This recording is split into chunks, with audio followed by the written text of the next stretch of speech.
안녕하세요. S버프입니다. 프로토 승부시 81회차 이번 주말 회차 중에서 K리그2 주말 경기 분석인데요. K리그1은 어제 올려드렸던 승무패 분석이 6경기가 포함이 되어 있죠.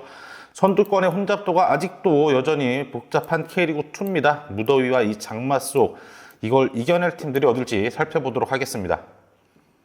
첫 번째 경기 천안과 청주의 대결이죠. 이 두 팀 신생팀들의 맞대결인데 첫 맞대결에서는 청주가 이겼었죠.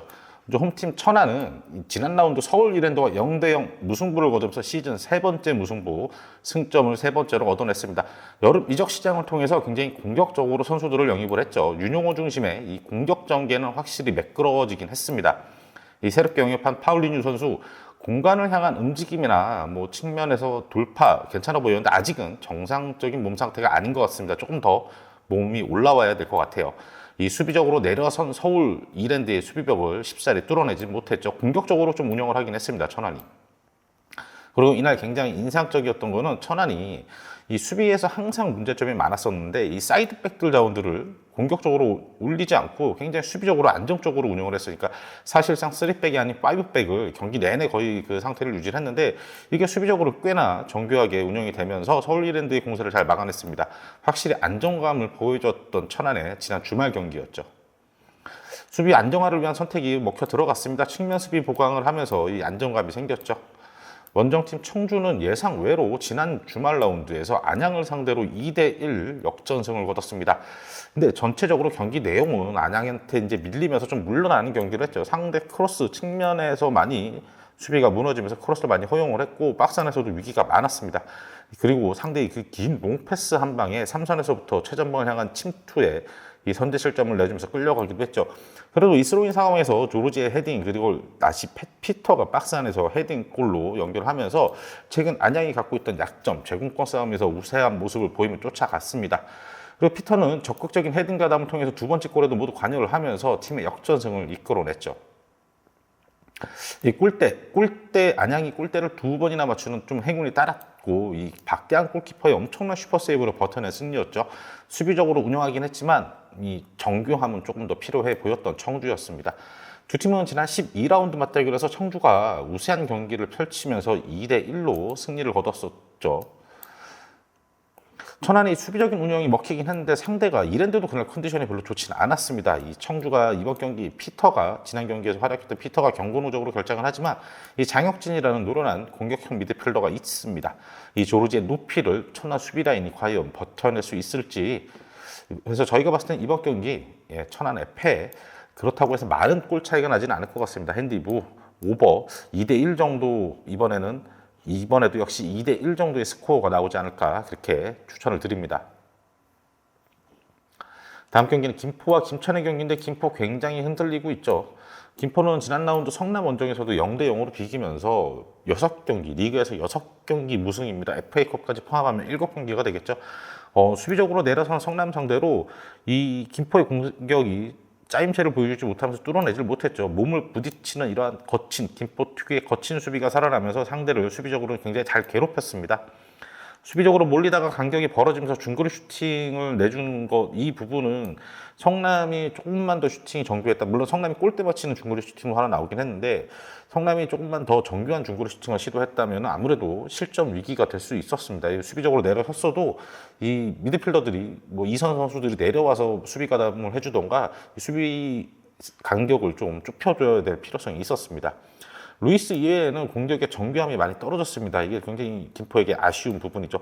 후반 중반 이후에 또 급격히 체력 저하를 보이면서 집중력이 떨어지는 모습도 보이는데 아무래도 김포의 수비 스타일이 전체적으로 많이 뛰는 움직임을 보이다 보니 후반 중반 이후에는 확실히 체력적으로 힘들어하는 모습이 있었습니다. 윤민호나 손석혁 이런 국내 공격수들이 조금 터져줘야지 루이스 의존도를 좀 줄여야 될 겁니다. 최근 6경기 무승 기간 동안에 단 3득점이 그치고 있다는 거 이건 굉장히 아쉬운 부분이죠. 원정팀 김천입니다. 부산과의 홈경기에서 조금 더 수준 높은 축구라고 표현을 해야 될까요? 좀 더 공격적인 운영 이런 걸 하면서 2대1로 승리를 거뒀죠. 이 경기 초반 상대의 뜬금 중거리포에 실점하긴 했는데 이거는 김천이 못했다기보다는 그 부산의 김상준 선수가 정말로 골대 왼쪽 상단 구석으로 빨려 들어가는 이거 어떤 골키퍼가 와도 막을 수 없는 그런 슈팅이었죠. 근데 또 센터백 김재우 선수 저희가 몇 번 말씀을 드렸었는데 이날 경기에서도 뭐 실점으로 연결이 되진 않았지만 하프라인 부분에서 이 볼 처리를 제대로 하지 못하면서 역습 찬스를 내주면서 또 위기가 많이 생겼습니다. 중원에서 김진규 선수 중심으로 공격 전개의 속도는 굉장히 좋았습니다. 그 이유연 선수의 감각적인 중거리포로 동점골을 만들었고, 이 김천이 이 골을 넣은 상황도 이 제가 앞서서 김포에서 말씀드렸던 이 박스 페널티 박스 근처에 이 수비수들이 이렇게 위치하고 있어도 이 삼선 미드필더나 이렇게 사이드백들이나 수비 라인으로 내려오잖아요. 그러면 여기 이 공간을 슈팅 공간을 내주면서 이 부산도 이런 실수를 하면서 이유연 선수한테 슈팅을 내주면서 실점을 허용을 했죠. 그러니까 이 공격수들이라도 좀 내려와서 이 압박을 좀 걸어줘야 되는 그런 위치인데, 그리고 김천은 1대1로 끝나가던 후반 추가 시간 조영욱 선수가 본인이 시작한 공격 전개에서 이 마무리를 점프 헤딩 결승골로 성공을 시키면서 최근 굉장히 그 높은 골 결정력을 보여주고 있습니다. 조영욱 선수 최근 4경기에서 5골 2도움 엄청난 활약이죠. 체력적으로 수준이 높은 김천의 힘을 확인할 수 있었던 경기입니다. 아무래도 김천 선수들은 좀 절제된 생활이라고 해야 될까요? 그래서 군인 신분이다 보니 체력적으로 다른 팀들에 비해서 조금 더 위에 있는 그런 경기력을 보여줬습니다. 두 팀은 지난 10라운드 맞대결에서 김포가 완벽한 카운터 전략을 내세우면서 2대 0으로 김천을 잡아내면서 이변을 일으켰었죠. 이 투지 수비는 살아난 김포이긴 한데 경기력 짜임새가 굉장히 좋아진 김천입니다. 또 이번 경기 원두재 선수도 복귀를 하면서 이날 원두재를 대신해서 김동현 선수가 그 부산전에서 선발로 나섰었는데 약간 부상을 입으면서 전반에 이른 시간 교체를 됐거든요. 그러면 이제 그 자리는 원두재 선수가 나와서 충분히 커버가 될 겁니다. 김재우 선수 센터백 라인에서 미스로 루이스 같은 선수한테 좀 덤비는 수비를 하다가 한 번에 벗겨지지만 않는다면 이 경기는 김포가 잡아내기 힘들어 보입니다. 지금 안정된 김천인 만큼. 그래도 김포도 수비력이 굉장히 뛰어난 팀이죠. 많은 골이 나오지는 않을 것 같아요. 많은 실점을 하지는 않을 것 같고, 이 경기 역시도 2대1 정도의 스코어를 추천을 드리는 게, 이 김재우 선수 쪽에서 미스가 나온다면은 루이스 정도 되는 공격수라면 충분히 한 골을 정도는 터뜨릴 능력이 있습니다. 다음은 안산과 부천의 경기인데, 안산 이대로 무너질까요? 무너질 것 같습니다. 안산은 지난 라운드 경남 원정에서 1대 3으로 패하면서 무려 7연패입니다. 7연패 10경기에서 무승 부진이죠. 경남의 측면 공격에 초반부터 굉장히 크게 흔들렸죠. 이 김선욱 골키퍼, 원래 그 이승빈 골키퍼가 왜 안 나왔는지 모르겠는데, 김선욱 골키퍼 볼 처리 미스가 결국 선제 실점으로 이어지면서 이게 굉장히 안 내줘도 될 골을 내주면서 시작을 했죠. 상대보다 전체적으로 뛰는 양에서 뒤처지면서 이 속도 싸움에서 굉장히 밀렸습니다. 후반 가브리엘을 투입하고 또 티아고를 투입하면서 이 공격적으로 반격을 노리긴 했는데, 이 경남의 수비를 잘 뚫어내지 못해서 막바지에 뭐 한 골을 만회하는데 그쳤죠. 이 경기에서도 3실점을 했는데 7연패 기간 동안에 실점이 17실점이나 됩니다. 이 굉장히 수비적으로 밸런스를 좀 잡아줘야 될 것 같은 상황이죠. 막바지 한 골 만회하긴 했지만 전체적으로 너무도 침체된 안산의 경기력이었습니다. 원정팀 부천은 지난 라운드 휴식팀이었습니다. 그래서 지난 19라운드 경기에서는 운영을 잘해놓고도 김천한테 0대 3으로 아쉽게도 패하고 말았었는데요. 김천전에서는 이 탄탄한 수비를 바탕으로 김천의 속공, 전반전은 아주 잘 버텨냈던 부천이었죠. 강한 압박으로 상대 진영에서 위협적으로 플레이하긴 했지만 이게 골 결정력이 좀 떨어졌습니다. 이정빈, 이희영 이런 선수한테 찬스가 있었는데 요걸 박스 안에서 살려내지 못했죠. 이 후반 상대 전진 패스의 라인이 무너지면서 실점을 했고, 수비 뒷공간이 털리면서 추가 실점으로 무너지고 말았습니다. 아무래도 이 체력적으로 조금 부족한 후반 중반 이후에 우르르 무너지는 모습을 보여주고 말았죠. 돌아뛰는 움직임을 놓치면서 이 부천의 장점인 이 3백 수비 라인이 무너졌던 경기였죠. 두 팀은 지난 4라운드 맞대결에서는 부천이 1대 0으로 승리를 거뒀습니다. 이 무더위 속에서 휴식을 취하고 돌아온 부천인데요. 흔들리고 있는 안산이 감당할 수 없을 것 같습니다. 이번 경기는 이변 없이 안산의 패, 핸디패, 오버 이렇게 추천을 드리겠습니다. 부천이 아마 많은 골을 기록할 수 있는 경기가 될 것 같아요. 안산 수비가 너무 안 좋기 때문이죠. 다음은 충남 아산과 안양의 경기인데, 안양이 연패에 빠져 있죠. 먼저 충남 아산, 지난 라운드 전남 상대로 3대 0에서 무려 3대 0에서 3대 3으로 쫓기면서 무승부에 그치고 말았습니다. 이 날카로운 역습 전개를 선보였죠. 이 왼쪽에 박민서 라인에서 이게 굉장히 전남을 위축을 시켰습니다. 이 패스 이런 타이밍 원투로 타이밍을 잡으면서 선제 중거리골로 앞서 나갔고, 이 외국인 선수들을 차례차례 교체 투입하면서 공격적으로 운영을 했습니다. 또 상대 골키퍼 실책을 이 하파엘의 크로스를 두아르테가 마무리 짓기도 했죠. 이 경기 막바지 허무하게 실점을 내주면서 비기고 말았는데, 이거는 좀 실책도 있었고, 뭐 아산이 못했다고 하기보다는 뭐 전남 발디비아의 뭐 슈퍼플레이 같은 것도 있었고, 아산 입장으로서는 정말 말 그대로 운이 없었던 경기였죠. 이 앞혼자와 장신 공격수 앞혼자와 측면의 하파엘 그리고 두아르테, 아마 이 외국인 공격수들의 합류로 두아르테도 같이 충분히 살아날 수 있을 것 같습니다. 막바지 수비의 집중력 저하는 좀 신경을 써야 되겠죠. 원정팀 안양입니다. 안양은 청주 원정에서 아쉽게 1대2로 패배를 당하고 말았는데요. 경기는 전체적으로 많이 점유하고 우세한 경기를 상대를 몰아놓고 경기를 펼쳤죠. 근데 이 측면 크로스를 통한 볼팁이 좋았는데 이 좀 운이 따르지 않았습니다. 이 뭐 골대도 맞히고 상대 키퍼 선방도 있었고, 예, 3선에서 길게 넘어온 롱패스를 조성준이 선제골로 연결시켰고, 이때까지는 굉장히 좋았는데 역습 경기도 되게 위협적이었지만 골운이 진짜 따르지 않았습니다. 그리고 제공권 수비 허점이 또다시 드러나면서 헤딩 실점, 그리고 헤딩에서 연계된 상황에 슈팅의 실점. 이 안양 지금 2경기 연속 제공권에서 너무나도 불안한 모습을 보이고 있죠. 옵사이드로 인한 골 취소가 하나 있었고 골대를 2번이나 맞췄죠. 운이 없었던 안양이었습니다. 제공권 수비는 확실히 보완이 필요해요. 두 팀은 지난 5라운드 맞대결에서 안양이 무려 3대0 완승을 거뒀었습니다. 당시 홈에서 안양이 왼쪽 측면 사이드백 김동진 선수의 박스 침투 플레이가 2골을 만들어내면서 3대0으로 이겨냈었죠. 이번 경기에서도 확실히 경기 운영이 앞서 있는 안양이긴 한데 제공권 수비가 관건입니다. 아산의 새 외국인 선수들의 활약이냐, 안양의 수비 라인이냐, 이 맞대결인데, 이 아폰제 선수가 앞선 경기에서 그렇게 긴 시간을 출전하지 않아서 얼마나 위력적인지는 아직 파악할 수는 없겠지만, 이 안양 수비 라인이 3경기째 무너지지는 않을 것 같습니다. 이번 경기에서는 버텨낼 것 같아요.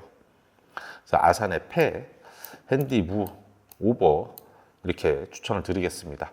이 경기는 아무래도 그 배당률은 뭐 아산이 굉장히 수비적인 플레이를 하기 때문에 언더가 낮게 정배를 받은 것 같은데, 아마 연패를 끊어내기 위한 안양의 공격적인 플레이가 굉장히 많이 나올 것 같습니다. 이 경기 오버 확률이 굉장히 높아 보여요.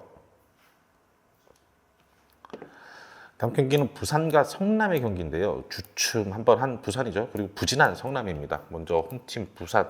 지난 라운드 김천원정에서 1대2로 패하며 한 템포 쉬어가게 됐습니다. 이 김상주 선수의 이 전반 한 15분쯤이었나요? 지공 상황에서 김천 진영 왼쪽 부산 진영 왼쪽이죠. 공격 진영 왼쪽에서 공이 이제 중앙 쪽으로 흐르는 거를 냅다 중거리 슛으로 날렸는데, 이거 진짜로 엄청난 원더골이 되고 말았죠.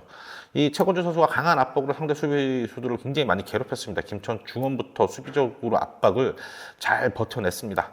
측면에서 전개된 공에 중거리 실점으로 또 내주기도 했고, 이때부터 좀 체력적으로 이 저하가 있었고, 당시 이 경기를 중계했던 해설진들도 부산 선수들이 좀 선수 교체가 필요하지 않나라는 언급을 하자마자 이 간격이 벌어지면서 이 실점을 내주고 말았죠.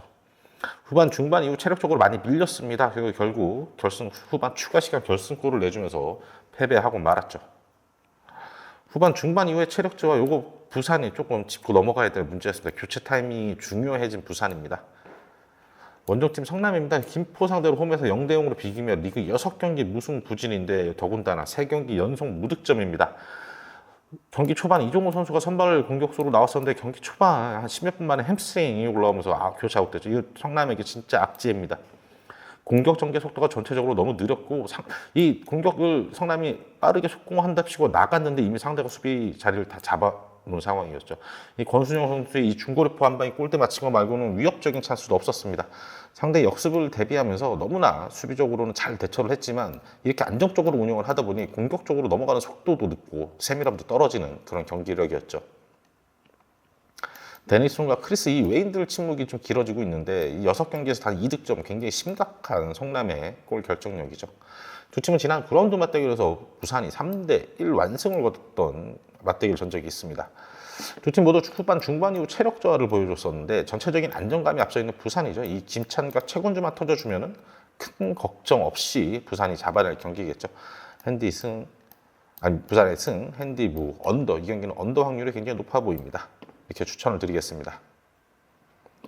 다음 경기는 경남과 전남의 경기인데 선두 경남의 질주가 어디까지 계속될까요? 경남은 지난 라운드 안산 상대로 3대1 완승을 거뒀죠. 이 우주성도 선수를 중원에 미드필더로 배치를 하면서 확실히 전체적인 팀의 밸런스가 좋아졌습니다.